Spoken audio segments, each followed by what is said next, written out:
Mais d'abord, merci d'avoir accepté Avec de me plaisir. recevoir. C'est super chouette. Est-ce que pour commencer en douceur, tu peux te présenter en quelques mots et nous Ouais, expliquer un peu ton parcours? ouais, avec plaisir. Alors, je m'appelle Noah de Villers, j'ai 22 ans. Actuellement, je suis encore aux études. Je suis en train de terminer mon master en affaires européennes à l'ULB, pas loin d'ici. Et je me suis engagé politiquement il y a quelques années, bientôt 3 ans, au sein de la grande famille turquoise. Trop chouette. Alors, tu peux nous dire en quelques mots ce qui t'a poussé à faire de la politique Ouais. et à rentrer dans ces partis? Alors, je dirais, il y a deux éléments. Il y a des rencontres, donc des personnes. Je pense notamment à un prof en secondaire, en réto particulièrement, qui nous a beaucoup sensibilisés, notamment à la question climatique. Et donc, j'ai voulu m'y intéresser. Donc, des rencontres. Je pense aussi dans les rencontres à Ismaël Lumino, qui est donc mon prédécesseur, qui est aujourd'hui député fédéral, qui m'a un petit peu mis le pied à l'étrier, avec qui j'ai fait un stage. Et donc, pareil, qui m'a montré que être en politique, c'est pas tous les clichés qu'on a un peu en tête. Donc, une personne plutôt âgée, déconnectée, qu'au contraire, ça peut être quelque chose de positif et on va dire d'entraînant. Donc il y a ces rencontres d'un côté, et puis il y a peut-être une volonté plus personnelle. J'ai fait un bachelier en sciences politiques, j'avais envie de comprendre le monde, et une fois qu'on commence à le comprendre, je dirais qu'on a envie de s'engager. Et moi j'avais une envie d'avoir un impact positif à mon échelle sur le monde. Donc, c'est la conjonction des deux qui a fait que je me suis engagé. Selon toi, c'est quoi les préoccupations des jeunes en Belgique pour le moment? Qu'est-ce qui les touche le plus? Je dirais qu'il y a deux types de préoccupations. Il y a une préoccupation plus moyen à long terme qui est la transition climatique. C'est quelque chose qui va nous toucher très très fort, notre génération à nous, et qui, je pense, nous touche au plus profond de nous-mêmes. On a envie d'avancer, de réussir cet énorme challenge-là. Donc il y a cette préoccupation à moyen, long terme, on va dire, plutôt à moyen terme quand même.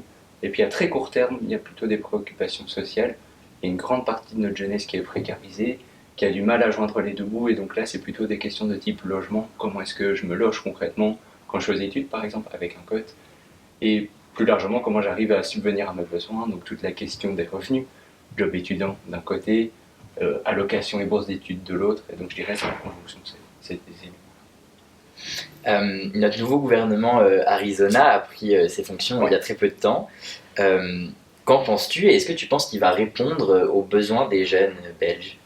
Alors, donc, de la famille engagée, on fait partie de ce gouvernement. Pourtant, on est assez clair là-dessus. Il penche plus à droite que ce que nous on aurait. Et donc, personnellement, encore plus en tant que jeune, il y a des éléments et des pans de l'accord avec lesquels je suis vraiment pas à l'aise. Mais je pense que c'était pour autant important, en tant qu'engagé, qu'on prenne nos responsabilités. Tu le sais, on l'a vu, on a eu un bon et un beau succès électoral en juin et en octobre d'ailleurs. Donc il fallait qu'on y aille, et donc on y est. De là à dire est-ce qu'il répond aux besoins des jeunes, je pense qu'il prend des mesures qui étaient nécessaires de prendre sur le plan budgétaire pour remettre la Belgique sur de bons rails qui sont sains et qui nous permettront à terme d'investir dans des éléments importants comme la transition écologique. Pour autant, à très court terme, je pense que non, il ne répond pas à plein de besoins, notamment sociaux, comme j'ai pu les évoquer en termes de logement, en termes de précarité étudiante. Et là-dessus, je pense qu'il y a aussi de la place pour nous jeunes se mobiliser et faire bouger les lignes et infléchir la direction qu'ils ont prise. Tu viens de le dire, pour toi il y a certains points où le nouveau gouvernement devrait appuyer plus. Ouais. Là, si toi tu étais à la table des négociations, sur quels trois points tu penses qu'il faudra appuyer pour que les jeunes en Belgique soient mieux? Alors je vais beaucoup me répéter, mais la transition écologique, il faut qu'on avance. C'est une opportunité énorme. On va pouvoir faire plein de choses super chouettes si on s'y met correctement, qu'on investit et qu'on arrive à faire ce pont entre économie et écologie. Donc ça, ce serait le point sur lequel j'appuierais le plus fort, parce que je pense que tout le monde peut y gagner en fait. Nous, à long terme, on survit, c'est déjà très très bien. Et puis économiquement, ça pourra permettre à des acteurs de se développer et donc à l'économie de prospérer si on fait ça intelligemment. Donc ce serait là-dessus que j'appuierais très très fort en essayant de rassembler le plus largement possible. Et ensuite, à très court terme, la Belgique fait partie des pays dans l'OCDE qui attribuent le moins de bourses d'études. Alors ça peut paraître un peu bizarre, on a un coût d'études, donc un minerval qui est assez bas, mais au niveau des allocations, on en distribue très peu. Alors qu'en parallèle, on sait que beaucoup de jeunes sont précarisés. Et donc je pense que là, il y a quelque chose à aller chercher à très très court terme pour élargir les critères peut-être et permettre à plus de jeunes de maintenir la tête en dehors de l'eau. On va rester au niveau des études. Vous êtes monté au niveau wallon avec Ouais. l'EMR et notre ministre de l'Éducation a proposé un décret qui propose de réformer le qualifiant. Ça a fait beaucoup parler récemment et beaucoup d'étudiants sont inquiets. Quelle est votre position par rapport Ouais. à ce décret-là? Alors, d'emblée, c'est pas un dossier que je maîtrise super bien. Donc ça va être plutôt des impressions qu'une position ferme, on va dire. J'ai l'impression que d'un côté, il y a eu des communications qui n'étaient pas forcément hyper claires envers le secteur, que ça a pu et ça a créé clairement des peurs. Et donc c'est légitime et le secteur a bien fait de les exprimer concrètement. D'un autre côté, j'ai l'impression que la volonté qui était de dire on va rationaliser, essayer de mettre en commun était une bonne volonté. Mais comme j'ai pu le dire en préambule, dans la mesure où je ne maîtrise pas le dossier, je ne sais pas arbitrer plutôt vers l'un que vers l'autre. Et donc voilà, où est un peu ma position aujourd'hui. Je pense que des connexions ne se sont pas faites, la communication s'est peut-être mal faite, mais qu'il y a moyen certainement de trouver un juste milieu. En tant que bon centriste, j'aime les équilibres. Tu t'en parlais tout à l'heure, l'écologie et la transition climatique. Comme on le sait, c'est une vraie préoccupation pour les jeunes Belges. Est-ce que pour toi, il faut accélérer la transition climatique en Belgique? Ouais, clairement. Ce gouvernement-ci, donc fédéral, l'Arizona, a eu le mérite de maintenir les objectifs qui a été fixés au niveau européen. Ce fameux pacte vert, Green Deal, que maintenant on a assez bien en tête un peu partout en Belgique. Et donc ça, c'est déjà positif. Je peux le dire, c'était pas gagné. On sait que dans ce gouvernement et cette coalition, il y a des partis qui sont un peu moins à l'aise sur la question climatique. Donc déjà, c'est chouette, on a maintenu le cap. Mais on va pas assez vite. Il faut qu'on implémente plus, qu'on investisse plus. Et comme je l'ai dit, j'en suis certain, investir davantage aujourd'hui, déjà, c'est économiser demain. Il y a ce fameux chiffre de investir 1 euro aujourd'hui, c'est en gagner 3 demain. Donc, purement mathématiquement, c'est quelque chose de positif. Et toujours dans cette vision économique, je suis certain que si on investit aujourd'hui, on va créer des opportunités économiques. Si on réforme notre système énergétique, qu'on, on va dire, améliore la façon dont notre système électrique aussi fonctionne, il y a plein d'opportunités qui vont se créer. Donc économiquement, pour l'emploi, c'est positif. Et donc oui, pour moi, il faut accélérer. Économiquement parlant, c'est positif. Et socialement parlant, c'est positif aussi. Euh, Tu t'en parlais tout à l'heure, beaucoup de jeunes sont précarisés et pour beaucoup d'étudiants belges, l'écologie c'est cher et c'est Ouais. pas accessible. Alors, qu'est-ce que toi et ton parti vous proposez pour rendre cette transition accessible à tout le monde? Ouais. Et je vais encore me répéter parce que je trouve que c'est quelque chose qui est vraiment au centre, c'est allier économie et écologie. Il faut que demain, et demain ça peut être vraiment demain, que les choix qui soient les plus écologiques soient aussi les plus attractifs économiquement. Et donc là-dessus, il y a l'État qui a un vrai rôle à jouer aujourd'hui pour impulser des dynamiques et aider à faire que ces choix qui sont bons pour la planète soient bons aussi pour le portefeuille. L'État a un rôle stratège à jouer et ça peut passer très concrètement. Là, je vais prendre un exemple peut-être un peu plus large que pour les jeunes, très concrètement. Mais là, je vois, il y a beaucoup de voitures. Mais par exemple, les voitures électriques, aujourd'hui, elles coûtent très cher. Il n'y a pas de marché de l'occasion, donc c'est difficile d'aller en chercher à bas coût. Et là, là-dessus, l'État peut avoir un impact très concret en subsidiant davantage pour permettre aux gens d'acheter de l'électrique, ce qui est plus vertueux pour la planète aujourd'hui. On va rentrer dans un sujet vraiment d'actualité. On a vu tout ce qui se passait avec l'Ukraine pour le moment et les réactions de Trump. Et ça a engendré en Europe une envie et une proposition de se réarmer et d'augmenter le niveau de défense de l'Europe. Qu'en penses-tu et est-ce qu'on doit augmenter notre niveau de défense nationale? Alors, plusieurs éléments. D'abord, oui, je pense que c'était important de le faire. On était à la traîne. L'Europe, c'est le plus grand marché du monde.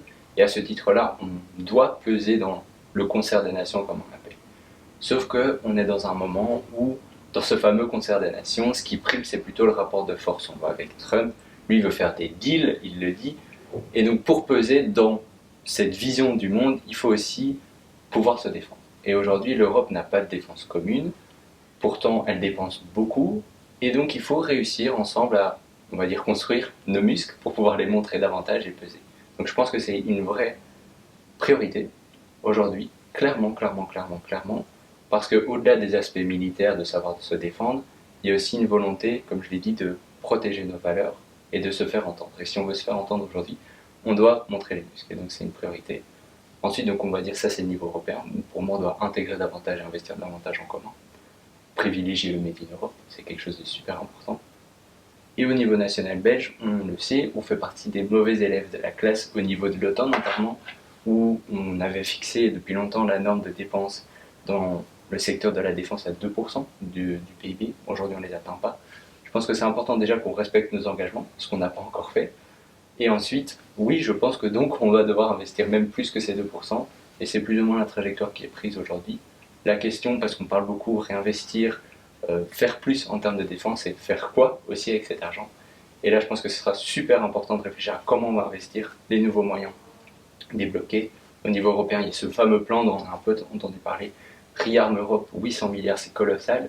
À nous de les investir intelligemment, pas simplement en munitions, c'est chouette d'avoir des munitions, il en faut, mais investir aussi dans notre infrastructure énergétique, investir en fait dans des choses qui ont une utilité aussi bien civile que militaire. Et là, il y aura un vrai travail de réflexion à faire. Euh, on a beaucoup entendu parler sur les réseaux sociaux, beaucoup de jeunes se demandaient est-ce qu'il allait avoir un retour du service militaire.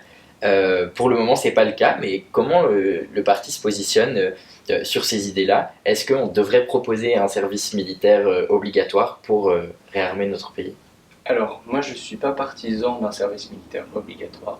Je pense que c'est pas inintéressant d'en proposer un qui soit ouvert. Donc, si tu as envie de le faire, qu'importe ton âge, bon, évidemment, c'est une condition physique certaine, mais qu'importe ton âge, ton genre, si tu as envie de t'engager pour ton pays, pour ton armée, que tu puisses le faire. De là à aller jusqu'à une obligation, moi je pense pas que la nécessité soit là aujourd'hui. Mais le juste milieu serait, je pense, en effet, d'ouvrir ça et de permettre à des jeunes de pouvoir s'investir, faire ce service militaire, s'ils le souhaitent et s'ils en ont envie. On n'a pas encore parlé des jeunes et de l'emploi. Ouais. Pourtant, il n'y a pas longtemps, notre nouveau gouvernement a augmenté le nombre d'heures que les étudiants pouvaient prester. Il est passé à 650 heures, si je ne me trompe pas. Je me demande si c'est pas 675. 675. J'ai un doute, bref. Okay. Il est passé à beaucoup plus qu'avant. Ouais. Comment tu te positionnes là-dessus? Est-ce que c'est une bonne nouvelle? Beaucoup disent que c'est peut-être un peu problématique au niveau de l'augmentation du chômage, etc. Comment tu te positionnes là-dessus? Ouais. Alors, il y a deux niveaux de réalité pour moi. Dans le monde concret dans lequel on vit aujourd'hui, je pense que c'est une bonne chose parce qu'il y a beaucoup d'étudiants qui ont du mal à joindre les deux bouts et donc leur permettre de gagner plus via un job étudiant, pour beaucoup, ça va les sauver. Clairement. Après, dans l'idéal, et donc là on passe à un nouveau niveau de réalité, on va dire, dans l'idéal, pour moi, un étudiant, son job principal, ça doit être d'étudier. Et donc, dans ce cadre-là, il ne devrait pas devoir jobber autant d'heures pour pouvoir survivre. Et donc, dans un monde idéal, je pense qu'on n'en aurait pas besoin, que l'État trouverait une autre façon, via des bourses, via des aides, pour permettre aux étudiants de vivre dignement tout en étudiant, sachant que, très concrètement, pareil, je vais faire un petit point économique, mais un étudiant qui réussit ses études, c'est un étudiant qui aura souvent un meilleur emploi et qui sera souvent, du coup, plus taxé, donc qui donnera plus d'argent à l'État. Donc il y a aussi un investissement économique à faire là-dessus. Mais donc, dans la réalité des faits, je pense que c'est une bonne nouvelle parce qu'il y en avait beaucoup qui avaient du mal. Plus loin, dans un monde idéal, je pense que c'est pas la bonne façon. C'est un peu un sparadrap qu'on met aujourd'hui sur un problème. Il faudrait plutôt des mesures structurelles, structurantes. Mais en attendant, c'est pas si mal. Ok. On va rester dans les jeunes et l'emploi et on va parler des stages non rémunérés. Ils sont encore très courants. Quel est ton avis sur la situation? Est-ce qu'il faudrait les interdire parce que les étudiants sont des employés ou à l'inverse, on continue dans ce système-là? Alors, pareil, deux niveaux. Dans un monde idéal, pour moi, un stage, c'est quoi? C'est un moment dans lequel le jeune va aller dans une entreprise, découvrir l'entreprise, découvrir le monde du travail, se faire ses armes, voir si les compétences qu'il a apprises, il va pouvoir les mobiliser, voir quelles compétences il lui manquent. Et donc, c'est vraiment un moment d'expérimentation. Et dans ce cadre-là, pour moi, c'est important de ne pas avoir de salaire, de ne pas avoir de lien de subordination, puisqu'une fois qu'on a un salaire, on va sûrement attendre de nous qu'on travaille comme un vrai travailleur. Et donc, dans l'idéal, pour moi, non, il ne devrait pas y avoir forcément de rémunération avec un stage. Sauf que la réalité, c'est qu'aujourd'hui, même si on n'est pas rémunéré en tant que stagiaire, on nous fait travailler comme un employé. Avec la même pression, avec les mêmes horaires, avec les mêmes attentes, quasi.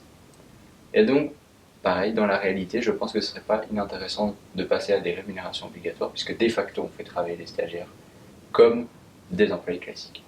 Donc voilà, il y a un idéal à aller chercher, il y a la réalité, et aujourd'hui, je pense que dans la réalité, c'est intéressant d'obliger la rémunération.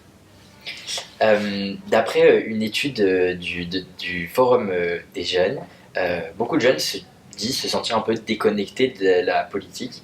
Comment ton parti prévoit de les impliquer davantage? Alors, on a un mouvement qui se revendique participatif. Ça veut dire quoi? On essaye le plus possible d'inclure tous les citoyens qui le veulent et les jeunes dans nos décisions, dans la construction de l'offre politique qu'on ait chez les engagés. Et donc ça, c'est un engagement qu'on a très fort. On a des instances en interne, des petits groupes de travail qui sont ouverts à tout le monde. On a un parlement qui permet aussi à n'importe qui qui s'engage, de pouvoir faire entendre sa voix. Et donc ça, c'est très important, mais ça reste encore, on va dire, un niveau plus large que simplement les jeunes. Pour les jeunes en particulier, il y a Génération Engagée, qui essaye aussi dans cet ADN participatif d'inclure les jeunes, de faire entendre leur voix. Mais je pense qu'un élément qu'on doit aller chercher peut-être encore davantage, c'est au niveau plutôt communicationnel. Comment est-ce qu'on essaie de rendre la politique attractive et sexy tout en gardant quand même du fond? Et là-dessus, je pense que les modes de consommation ont beaucoup évolué. Nos parents ne consomment pas la politique de la même façon que nos grands-parents, et nous, on ne consomme pas de la même façon la politique que nos parents. Et donc là, je pense qu'il y a un travail vraiment de com à aller faire, qu'on essaye de mener avec les engagés, mais surtout avec Génération Engagée, je dirais. Donc voilà, les inclure dans les décisions dès que possible, et puis communiquer avec leur code, parce que, logique, on a envie de consommer ce qu'on consomme de façon traditionnelle sur nos réseaux. Évidemment. Le 9 juin dernier, il y a beaucoup de jeunes de 16 ans qui ont été votés pour la première fois. Est-ce que pour toi c'est une bonne idée et est-ce qu'on devrait généraliser ça à tous les niveaux de pouvoir? Alors c'est une bonne idée si, et je mets un peu l'accent sur ceci, si on arrive à mettre un cadre autour d'apprentissage. Je pense que par exemple, moi dans mon cas, à 16 ans, si j'avais dû aller voter, j'aurais pas su pour qui aller voter parce que j'avais pas les clés de compréhension, parce qu'on ne m'avait jamais parlé des partis politiques. Et donc, je pense que 16 ans c'est chouette parce qu'on va impliquer plus vite les jeunes à la démocratie, on va leur donner des compétences, de l'expérience aussi. Mais alors il faut leur donner les clés pour qu'ils puissent voter en toute conscience et qu'ils ne se retrouvent pas devant l'urne à voter pour quelqu'un parce que papa, maman leur ont dit, parce que c'est quelqu'un qu'ils connaissent ou parce que c'est la dernière personne qu'ils ont vue sur TikTok. Et donc, très bonne idée, mais elle doit être allant d'un cadre d'apprentissage, je pense. On va retourner un peu dans les questions internationales. On a parlé très brièvement de la guerre en Ukraine. Est-ce que la Belgique gère bien cette situation ou est-ce qu'on devrait diminuer nos aides? Est-ce qu'on devrait augmenter nos aides? Comment votre parti voudrait réagir face à cette situation? Alors pour l'instant, je pense qu'on a toujours plutôt bien réagi. J'ai l'impression qu'on a toujours affirmé notre soutien inconditionnel à l'Ukraine et je pense que c'est du bon côté de l'histoire que de le faire. Encore plus récemment, tu le sais, donc on a eu un gouvernement fédéral et un nouveau ministre des Affaires étrangères qui est Maxime Prévost, donc notre ancien président de parti. Et pareil, j'ai l'impression qu'il arrive à faire entendre sa voix nuancée sur cette thématique-là. Après, au niveau des aides plus particulièrement, moi je suis quelqu'un qui pense beaucoup en termes européens et je pense que c'est via ce médium-là, l'Union européenne, qu'on peut peser le plus. Et donc, on doit avoir des stratégies en commun et peut-être des stratégies qui sont davantage encore plus grande qu'aujourd'hui dans l'aide à l'Ukraine et en tout cas ne jamais fléchir. Et dans cette guerre, il y a un agresseur et un agressé. L'agressé c'est l'Ukraine, l'agresseur c'est Poutine. Et donc rester très ferme là-dessus et un soutien conditionnel à l'Ukraine me semble être plus qu'important, ça me semble être une nécessité aussi bien politique qu'éthique. Restons dans les sujets un petit peu tendus. La Palestine, c'est une situation qui est tendue depuis plus d'un an et depuis bien plus longtemps avant. Quelle est la position que prend ton parti à ce sujet-là? Comment devrait-on réagir? Est-ce qu'on réagit bien? Et est-ce qu'on devrait en faire plus? Alors, là, je vais plutôt parler en mon nom et au nom, enfin en mon nom, parce qu'au niveau du parti, je ne suis pas hyper certain de la position finale. Je pense que au niveau du parti, ce qu'on défend, c'est quelque chose qu'on entend beaucoup et c'est une musique qui est beaucoup revenue, donc c'est la solution à deux États, c'est-à-dire un État aux Palestiniens, un État aux Israéliens. En termes personnels, je pense qu'aujourd'hui on n'a pas réagi assez fortement, notamment, et je vais encore passer par ce médium-là, je pense que l'Union Européenne pourrait avoir un poids et pourrait prendre une place dans l'apaisement des tensions, dans la négociation, plus que d'un cessez-le-feu, d'une paix durable. Ça, c'est un petit peu ce que je souhaiterais. Après, sur l'analyse de la situation, pareil, aujourd'hui, il y a un agresseur et un agressé. Assez distinctement, les Palestiniens aujourd'hui font face à moi ce que j'ai aucun mal à qualifier comme un génocide. Et donc on doit réagir avec vigueur, on doit être indigné, mais plus qu'être indigné, on doit s'engager. Donc s'engager pour la paix, s'engager avec l'Union Européenne pour mettre un terme à cette guerre qui, on le sait, dure depuis en fait bien plus longtemps que les dernières années, et trouver une paix durable. On sait que ça va être compliqué, les rancœurs sont grandes, des deux côtés à raison. Et donc voilà, il faut s'engager pour la paix et c'est ma position personnelle. Retournons un petit peu sur notre nouveau gouvernement. Ils ont donc publié toutes les réformes qui allaient avoir lieu, leur accord de gouvernement. Est-ce qu'il y en a une qui t'a particulièrement choqué ou au contraire que tu trouves particulièrement intéressante? Alors, quand tu as dit choqué, il y a quelque chose qui m'est tout de suite venu en tête, pardon. C'est tout le volet migration. Là-dessus, je pense, et je suis même certain, que on n'est pas du tout en adéquation avec le volet qui a été défendu au sein de l'Arizona. On le sait, on n'était pas dans un état de super force au sein de ce gouvernement qui penchait bien plus à droite que notre proposition politique en tant que telle. Et donc on a dû lâcher du terrain à certains endroits pour en garder à d'autres. Et là où on a dû lâcher beaucoup, c'est sur l'aspect migration. Donc ça, c'est, on va dire, tout ce pan-là de l'accord gouvernemental me met assez mal à l'aise et je le défends pas du tout. C'est pas la vision que je me fais de cet enjeu-là. Les migrations ont toujours existé, elles vont s'accentuer et il faut avoir un modèle dans lequel on voit comment on accueille les gens avant de mettre des murs. Et donc là-dessus, construire des ponts avant de mettre des murs, c'est super important et c'est pas du tout la vision qui a pris et qui a été adoptée par ce groupe. Donc je dirais que c'est ça qui me choque le plus. Et d'un aspect peut-être plus positif, euh, on va dire le courage de prendre certaines réformes, que ce soit sur les pensions, mais plus largement sur les enjeux budgétaires. Je pense qu'il fallait du courage politique pour le faire. Beaucoup ont reporté à plus tard. Beaucoup se sont dit que politiquement ça n'allait pas être positif et donc on n'allait pas le faire. Ce gouvernement-ci a au moins eu le courage de le faire et donc ça c'est quelque chose de positif, même si je ne suis pas d'accord avec tout. Je reconnais et on va dire je valide ce courage que de prendre ces réformes. Nous voilà déjà à la fin de cette interview. Je te propose de t'adresser aux jeunes qui vont regarder cette interview et de leur envoyer le message que tu voudrais faire passer. Alors si j'avais un message plus particulier, ce serait engagez-vous, peu importe la formation politique, peu importe vos convictions. On fait face à un temps avec des enjeux colossaux, au premier rang desquels la transition climatique évidemment. Et donc si on veut, en tant que jeune, peser, se faire entendre, avoir une influence, s'indigner c'est bien, s'engager c'est mieux. Trop chouette, merci beaucoup. Merci à toi.